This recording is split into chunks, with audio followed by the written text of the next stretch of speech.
order to succeed in battle, you mustn't be timid.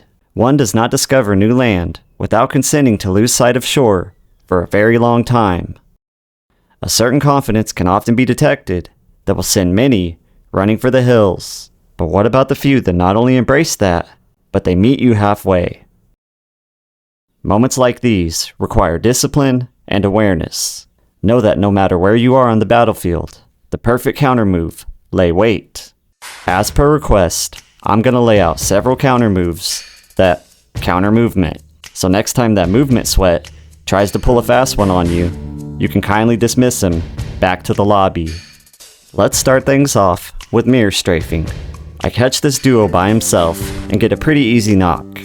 I figure what better way to get his duo to rebel in rage than to hit his buddy with the rebellious emote. Needless to say, it worked like a charm, cause I got his buddy full sending it my way in a vehicle. Now I try going for a couple ninja strafes, but he's not biting it. So I quickly reset to the rooftop where he hits me with a beautiful move. I immediately mirror his direction, trusting I'll at least maintain equal ground. It's at this point that I actually regain a slight edge, but because I had low HP, we end up trading knocks, but the battle is over. Now mirror strafing isn't a move you'll find yourself doing a lot.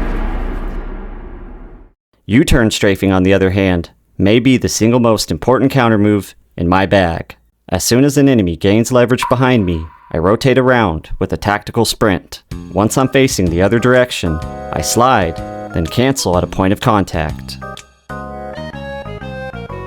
What makes U-turn strafing so devious is you're able to make these quick turns while maintaining a low sends. And unlike a more conventional turnaround, U-turns are extremely deceptive, so you're practically running defense and offense simultaneously. Now what I'm noticing is players have a tendency to try and jump over slides. The moment you see this, immediately respond with a U-turn strafe, and you'll find yourself throwing enemy shots completely out of rhythm. Here's a 2v1 situation where one opponent makes 2 attempts to gain leverage behind me. Against an average player, he's got the beat here, but against one of the better counter players in Zero build, I completely turn the tables on him. He again tries to get behind me, but my immediate response forces him to retreat. Another technique to counter movement is something I call kiting. The idea of kiting is to utilize movement to keep a distance from a player. This is a tactic I typically reserve for when I have Megalodon's Medallion or another form of speed boost. Then I lull my opponents one way and unload shots. As I feel them closing in or start to return fire, I'll lull them in another direction. In this situation, I'm caught a bit off guard, but with decent aim and a nice sprint jump, I get the finish. Now I'm low HP, and a third party is coming in hot, so I drop a bubble shield between 2 points of exchange, and begin to kite between the two. That's when I toss an EMP to break the bubble, and a second to take off his shield. Then I use the trailer as a point of attack for an easy elim. When you're using something like Flow Fizz for a low gravity effect, it can create a combo of moves where U-turn strafing becomes kiting. This opens the door for snipes or bow shots because of the instant space you create. Last on our list, but certainly not least, is double movement.